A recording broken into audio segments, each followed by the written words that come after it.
우리 오늘부터 에스라서를 함께 읽어가도록 하겠습니다. 오늘 에스라서 1장 1절에서 11절에 있는 말씀, 구약성경 711쪽, 에스라서 1장 1절로 11절에 있는 말씀입니다.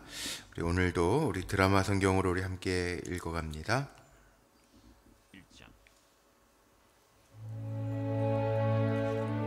바사왕 고레스 원년에 여호와께서 예레미야의 입을 통하여 하신 말씀을 이루게 하시려고 바사왕 고레스의 마음을 감동시키시매 그가 온 나라에 공포도 하고 조서도 내려 이르되, 바사왕 고레스는 말하노니 하늘의 하나님 여호와께서 세상 모든 나라를 내게 주셨고 나에게 명령하사 유다 예루살렘의 성전을 건축하라 하셨나니 이스라엘의 하나님은 참 신이시라. 너희 중에 그의 백성된 자는 다 유다 예루살렘으로 올라가서 이스라엘의 하나님 여호와의 성전을 건축하라. 그는 예루살렘에 계신 하나님이시라. 그 남아있는 백성이 어느 곳에 머물러 살든지 그곳 사람들이 마땅히 은과 금과 그 밖의 물건과 짐승으로 도와주고 그 외에도 예루살렘에 세울 하나님의 성전을 위하여 예물을 기쁘게 드릴지니라. 이에 유다와 베냐민 족장들과 제사장들과 레위 사람들과 그 마음이 하나님께 감동을 받고 올라가서 예루살렘에 여호와의 성전을 건축하고자 하는 자가 다 일어나니 그 사면 사람들이 은그릇과 금과 물품들과 짐승과 보물로 돕고 그 외에도 예물을 기쁘게 드렸더라. 고레스 왕이 또 여호와의 성전 그릇을 꺼내니 옛적에 느부갓네살이 예루살렘에서 옮겨다가 자기 신들의 신당에 두었던 것이라. 바사왕 고레스가 창고지기 미드르다색에 명령하여 그 그릇들을 꺼내어 세워서 유다 총독 세스바살에게 넘겨주니 그 수는 금 접시가 30개요 은 접시가 1000개요 칼이 29개요 금 대접이 30개요 그보다 못한 은 대접이 410개요 그 밖에 그릇이 1000개이니 금은 그릇이 모두 5400개라. 사로잡힌 자를 바벨론에서 예루살렘으로 데리고 갈 때에 세스바살이 그 그릇들을 다 가지고 갔더라. 아멘. 오늘도 기도하며 한 날을 시작하는 우리 사랑하는 성도님들의 삶 속에 무슨 일을 하시든지 하나님의 감동하심을 따라 행하는 믿음의 역사가 강하시기를 주의 이름으로 축복합니다.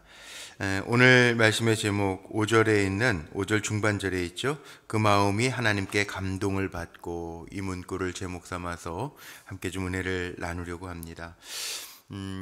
역대기서를 다 읽고 이제 오늘서부터 에스라서, 느헤미야 뭐 이렇게 넘어갈 텐데, 원래 이 에스라서와 느헤미야서는 저자는 다르지만 포로 귀환기의 역사, 포로 귀환기의 역사를 다루고 있습니다. 이스라엘의 역사 가운데 우리가 꼭 기억해야 할 연대기가 좀 있죠. 예를 들면 BC 722년 북이스라엘이 아수르에게 멸망한 것과 또 BC 586년 바벨론이 유다를 멸망시킨 것, 그 다음에 포로 귀환 70년, 537년, 430년, 그 포로 귀환하는 1차, 2차 포로 귀환들이 있는데, 어쨌든, 오늘 말씀 속에 보니까, 몇 가지 정말 중요한 것들이 나옵니다. 근데 먼저 지필 배경을 한번 좀 봐야 되는데, 에스라는 우리가 아는 것처럼, 역대기를 이게 한참 옛날이니까 정확한 건 아니지만 학자들이 추측을 그렇게 합니다. 에스라가 역대기를 썼고 또 여기는 에스라서 이렇게 되어 있으니까 에스라를 기록했다. 왜?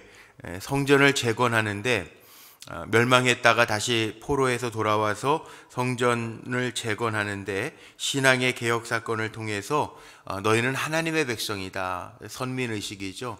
하나님의 백성이다라고 하는 선민 국가를 재건하는 그 격려의 말씀이다라고 이야기를 합니다. 교훈이 있어요.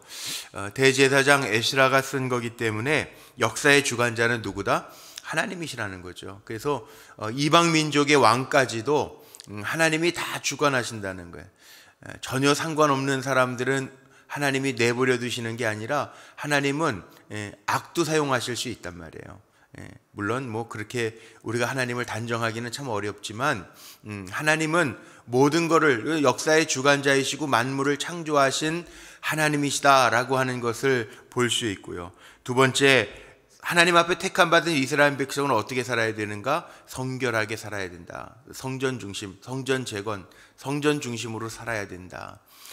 어떻게 보면 우리가 지금 코로나 때문에 2년 반이라고 하는 시간을 이렇게 참 우습지도 않게 보냈죠. 정말 2년 산, 이게 짧은 시간은 아니에요. 2년 반. 그렇다고 지금 뭐 온전하게 다 회복이 되었는가? 그렇지도 않아요.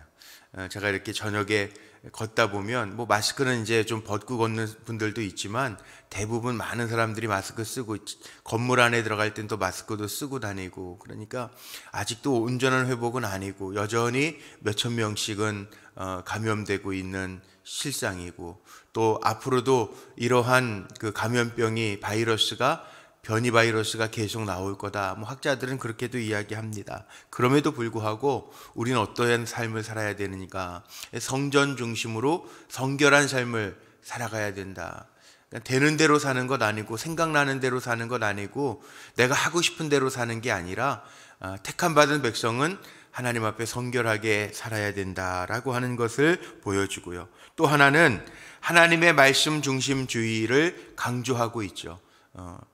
역대하의 말씀도 제가 증거하면서 많이 전했던 것처럼 하나님 보시기에 하나님의 말씀대로 이겁니다. 하나님 말씀 중심주의의 삶을 우리가 살아야 된다라고 하는 것을 보여주고 있어요. 물론 에스라서는 어제 읽었던 역대하 마지막 36장 뒤에 나오는 것처럼 이제 그 페르시아 제국의 그 고레스 왕이 해방을 선포하는데, 그 포로기 70년의 기간은 생략되어져 있습니다. 그러나 중요한 것은 오늘 1장 1절서부터 기록하고 있는 게 있는데, 뭘 기록하냐면 보세요. 1장 1절. 바사왕 고레스 원년에 여호와께서 예레미야의 입을 통하여 하신 말씀을 이루게 하시려고. 자, 하나님은 말씀하신 대로 이루시는 하나님이라는 거죠. 그래서 고레스 왕의 그 포로 귀환의 칙령뿐만 아니라 여기 말씀 속에 보니까 하나님의 섭리가 분명하게 있다. 그래서 그 고레스 왕이 그 성전 기물들, 그릇들까지도 다 돌려보내는 이야기가 나오는데, 우리 그 예레미야서의 입을 통하여 하신 말씀을 이루게 하시려고. 그러면 예레미야서 한번 어떻게 말씀하셨는지 좀 볼 필요가 있죠. 예레미야서 한번 볼까요? 예레미야서 예레미야서 25장 한번 보죠. 예레미야서 25장 먼저 두 군데가 나와 있는데, 예레미야서 25장 11절부터 한번 볼까요? 이게 1090쪽에 있네요. 1090쪽. 구약성경 1090쪽. 예레미야서 25장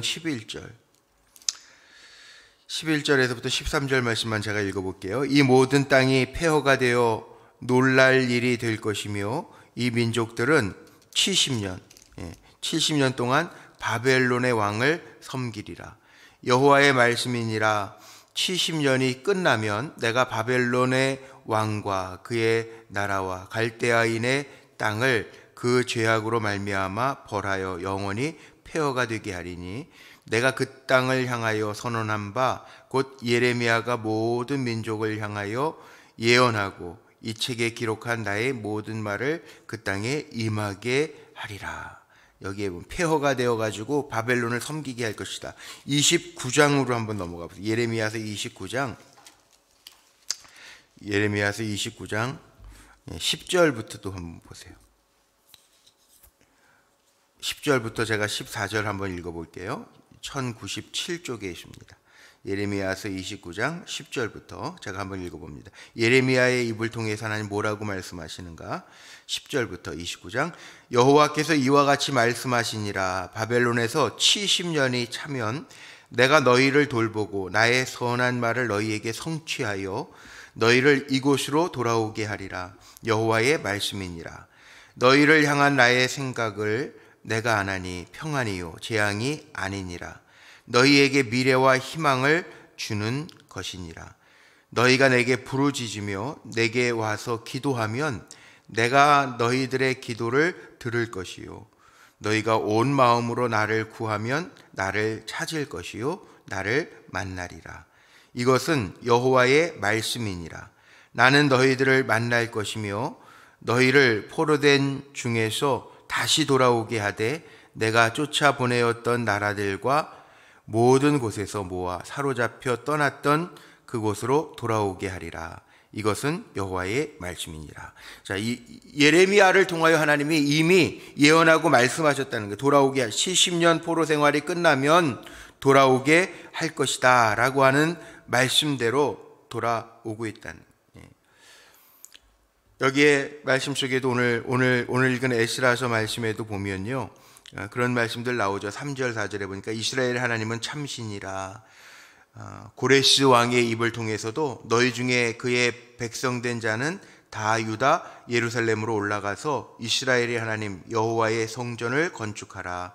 그는 예루살렘에 계신 하나님이시라. 돌아가서 건축하게 하시는 하나님의 역사가 보여지죠. 건축하러 예루살렘으로 올라가는 백성들, 그 남아있는 백성들, 4절, 그 남아있는 백성은 어느 곳에 머물러 살든지 그곳 사람들이 마땅히 은과 금과 그 밖의 물건과 짐승으로 도와주고 그 외에는 예루살렘에 세울 하나님의 성전을 위하여 예물을 기쁘게 드릴지니라 하였더라. 이방왕 고레스를 통해서도요, 예루살렘 회복, 성전의 회복을 선포하고 있어요. 하나님이 하시는 일이죠. 뭐 고레스 왕 뒤에는 누가 있어요? 하나님이 하시는 거죠. 모든 사람들 뒤에는, 배경에는 최후 이방의 왕까지도 사용하시는 하나님, 최종의 명령권자는 누구라고요? 하나님이시라는 거예요. 하나님이 하신다는 거예요.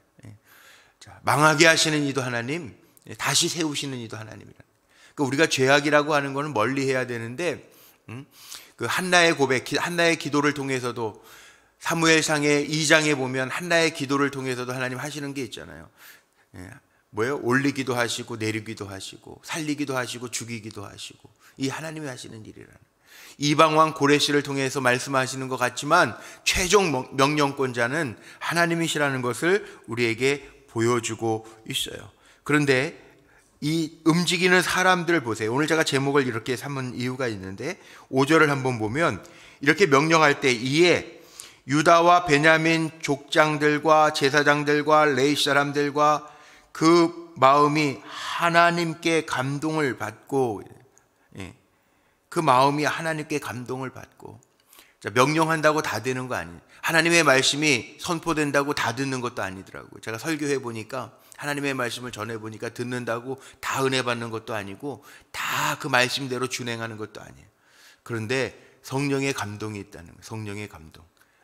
그래서 제가 주일 전에 기도하는 이유가 그겁니다. 하나님, 부족한 종이 전하지만, 하나님의 말씀을 두렵고 떨리는 마음으로 전하지만 감동, 성령의 역사가 있어 감동받게 하시는 것은 하나님의 영이거든요. 성령의 감동을 받고, 여기 오늘 말씀에 나와 있는 그 마음이 하나님께 감동을 받고, 하나님의 감동이 있어야 되는 거죠. 오늘도 이렇게 말씀을, 물론 새벽 기도 하시는 분도 있고 못 하시는 분들도 있을 거예요. 그러나 적어도 하나님의 말씀을 받는 분들은 마음에 뭐가 있어야 되냐면 하나님의 감동이 있어야 돼요. 아, 그렇지, 내가 성전 중심으로 살아야지, 그렇지, 내가 잘 회복하면서 하나님과 더 가까워져야지, 이런 감동을 받고 그렇게 사는 사람이 있는가 하면 흘려버리는 말씀. 그렇지, 똑같은 말씀인데 그런 말씀이야. 그리고 난 나대로 살아가는 삶이 있단 말이에요.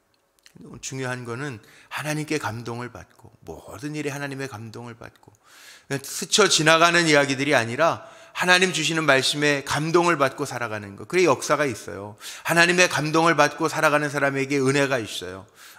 그러기에 오늘도 우리 사랑하는 성도님들의 삶은요, 똑같은 삶이 되풀이된다고 똑같은 삶으로 살아가는 게 아니라 변화죠, 변화. 성도에게 있어야 될 게 있잖아요. 칭의, 성화, 영화. 웨슬리 목사님 구원의 3단계를 이야기하는 것처럼 우리의 삶이 뭐 구원받은 걸로 끝나는 게 아니라 점점 더 거룩해지고 영광스러워져가는 삶의 모습으로 변화되어져야죠. 살아있는 건 다 변한다는데 우리의 신앙도 살아있다면 조금씩 변화되면서 달라져야죠. 그 달라지는 힘이 어디에 있느냐? 하나님께 감동을 받고, 우리는 성령의 감동이라고 이야기하죠. 하나님께 감동받고 하나님의 영에 감동받고 살아가는. 그러니까 오늘도 우리는 아무 생각 없이 되어지는 일들을 보는 게 아니라 무슨 일이 되어질 때마다 하나님 여기에는 무슨 의미가 있을까? 하나님 이렇게 또 막으시네. 때로는 하나님 이렇게 또 열어주시기도 하시네. 야, 하나님 나를 이렇게 잡고 인도하시는구나. 이런 것들이 느껴져야 이게 하나님의 백성이라는 거예요. 하나님의 백성. 이게 오늘 말씀 나와 있는 것처럼 하나님의 감동을 받고, 또 하나는 여기 그 사면 사람들이 돕고 예물을 드리는데요, 기쁘게 드리잖아요. 기쁘게. 6절에도 예물을 기쁘게 드렸더라. 그 사면 사람들이 은그릇, 금과 물품들과 짐승과 보물로 돕고 그 외에도 예물을 기쁘게 드렸더라. 기쁘게. 오늘도 한 날 기쁘게 사시기를 바랍니다. 오늘 한 날도 예배 드리는 거, 예배 드리고 한 날을 시작하는데 오늘 한 날도 하나님 내 삶을 기쁘게 예레미야서에 해방시켜주면서 아까 읽었었던 29장의 말씀처럼 하나님의 생각은 내가 하나냐. 하나님의 생각은 뭐예요? 우리에게 재앙이 아니란 말이에요. 소망을 주시는 거라고요. 그러니까 오늘도 기쁘게 한 날 살아가며 소망 가운데 살아가며 죄악된 그 모양은 버리고 하나님 기쁘시게 하는데 따라갈 수 있는 저와 여러분 모두가 되시기를 주님의 이름으로 축복합니다. 하나님 주시잖아요. 다 여기 그릇들 여기 금그릇이 몇 개요, 은그릇이 몇 개요, 칼이 몇 개요, 도합이 무슨 5,400개라. 은그릇 금그릇이 다 5,400개라. 사로잡힌 자를 바벨론에서 예루살렘으로 데려갈 때 세스밧살이 그 그릇들을 다 가지고 갔더라. 왜 가지고 갔을까요? 재건하는 데 쓰려고. 필요한 거는 하나님이 다 공급하신다는 거예요. 우리의 살아가면서 우리가 물론 인간적으로 또 노후 대책도 세우고 하지만 하지 말라는 얘기는 아니에요. 그런데 우리의 쓸 것은 믿음 안에서 잘 살아가면 하나님이 공급하시는 은혜가 우리에게 있다는 거예요. 왜냐하면 우리는 고백하잖아요. 모든 거의 주인이 하나님이십니다. 내가 주인 삼은 모든 것 내려놓고 하나님이 나의 주인이십니다. 우리가 고백하면서 살잖아요. 그러니까 하나님 우리 주인이세요. 그 믿음으로 사는 거예요. 오늘도 하나님이 주인이시니까 내 쓸 것, 일용할 양식 공급해 주실 거라고 하는 믿음 가지고 우리가 살아가는 거예요. 지금까지 먹이신 하나님이 내가 사는 날 동안 나를 책임져 주실 거라고 하는 믿음으로 살아가는 거예요. 하나님이 고레시를 통해서 칙령을 내리실 때 칙령만 야 돌아가 니네 알아서 지어 그리고 끝내는 게 아니라 사방의 백성들, 그리 돌아가지 못하는 사람들도 짐승으로나 그릇, 기물들로 도와서 저게 잘 완공될 수 있게 해라. 칙령을 내려서 그렇게 즐거이 드리면서 기물을 가지고 돌아갔다. 하나님은 우리보다 더 정확하신 하나님이에요. 더 잘 아시는 하나님. 그러니까 우리는 그 믿음으로 내 생명까지도 내가 사나 주고, 이게 아무나 하는 건 아니거든요. 바울이 고백하면서 내가 사나 주구나 주의 것이라. 우리가 적어도 이런 고백을 해야 되는데 이 바울은 경험해 보니까 이게 맞거든요. 옥에도 갇혀보고 죽을 지경에 이르도록 매도 맞아보고 복음 전하다가, 그러면은 보통 사람들 같으면 야, 나 안 해. 내가 이거 주의 일 하는데 이게 뭐야? 그럴 텐데 그러지 아니하고 내가 사나 주구나 주의 것이야. 이제 나는 죽었어. 내 안에 예수가 사는 건데 이게 뭐 대수야. 나 책임져 주시는데 죽어도 주의 것, 살아도 주의 것. 이게 아무나 되는 고백은 아니죠. 그러나 경험하고 은혜로 고백하고 성령의 감동을 따라서 살다 보니까 되어지는 고백이라. 우리 불꽃교회 성도님들도, 기도하는 성도님들도 성령의 감동, 하나님의 감동을 따라 사는 저와 여러분 모두도 이런 고백을 가지고 어떤 일을 만나든지 거기에 담겨져 있는 하나님의 의미를 깨닫고 성령의 감동으로 내 자의적인 해석이 아니라 깨닫고 주님과 늘 동행하되, 정말 바울처럼 내가 사나 주구나 주의 것입니다. 이게 무슨 고백입니까? 모든 것의 주인은 하나님이십니다. 그 고백이죠. 그러니까 우리가 복음 선거할 때만 내가 주인 삼은 모든 거 내려놓고 주님만 바라봅니다. 이 찬양할 때만 그렇게 하지 말고 계속 주님, 모든 것의 주인은 주님이시니 내가 주님만 바라보고 살아갑니다. 고백하며 오늘 한 날도, 아니 우리에게 살게 하시는 날 동안에 그렇게 고백하며 주님과 동행하는 믿음의 백성으로 승리하시기를 주님의 이름으로 축복합니다. 기도하시겠습니다. 우리가 주인 삼은 모든 것 내려놓고 주님만 의지합니다. 오늘도 한날 살게 하셔서 사는데 주님 따라 살아가게 하시고 주님 의지하며 살아가게 하시고 주님으로 인하여 감사하며 살아가는 믿음의 백성들이 되게 하여 주옵소서. 오늘 이 첫 시간에 세상에 돈 쓰기 전에 먼저 주님 앞에 예물 구별하여 드립니다. 오병이어 약정 예물로, 또 사랑하는 아들의 이름을 적어서 어떤 일을 만나도 주 안에서 승리하게 하옵소서. 자녀 기도 특별 기도 터치에 기도를 드리며 감사 예물로 하나님 앞에 정성을 다하여 드립니다. 성령 충만한 삶을 살게 하옵소서. 1000번째 소원의 예물 주님 앞에 올려드리오니 성령의 감동을 따라 살아가는 주의 백성들 되게 하옵소서. 오늘도 주님만 주인 삼고 나아갑니다. 일용할 양식도 공급하시고 우리에게 필요한 은혜도 공급하여 주시고 사도 바울처럼 내가 사나 죽으나 주의 것입니다 고백하며 나아갈 수 있도록 인도하여 주시되, 하나님, 자의적으로 내 욕심과 내 생각대로 살아가는 것이 아니라 우리가 하나님의 감동을 받고 그 감동대로 살아갈 수 있는 믿음의 종들이 되게 하여 주옵소서. 오늘도 새날 주셨으니 하나님, 새로운 각오와 다짐을 가지고 주의 말씀을 따라 살아가게 하시되 하나님이 우리에게 주시는 것은 재앙이 아니요 소망인 줄로 분명히 믿습니다. 그 소망을 따라 살아가는 믿음의 백성들 되게 하옵소서. 우리 주 예수 그리스도의 이름으로 감사하며 축복하며 기도하옵나이다. 아멘.